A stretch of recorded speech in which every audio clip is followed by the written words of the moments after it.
In today's video, I'm going to teach you how to generate a OneDrive direct download link. To get started, open Microsoft OneDrive in your web browser and sign in if needed.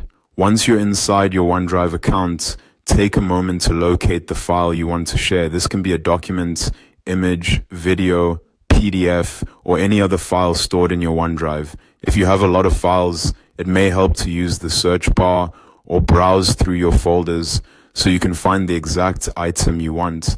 After you've found the file, right-click on it and select Copy Link. As soon as you do that, OneDrive will generate a shareable link for the file. You should see a pop-up confirming that the link has been copied.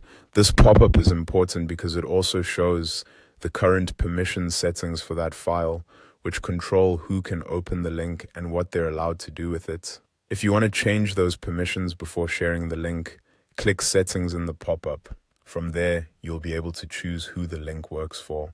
Depending on your OneDrive setup, you may see options like anyone, only people with existing access, or people you choose. These choices let you control how public or restricted the file access should be, so it's worth selecting the option that best matches your needs. You may also see additional settings. For example, you can choose whether people with the link can edit the file or only view it. If you're sharing something that should not be changed, setting it to view only is usually the safer option. You might also have the option to set an expiration date, which is useful if you only want the file to be accessible for a limited time. In some cases, you can also set a password for extra protection.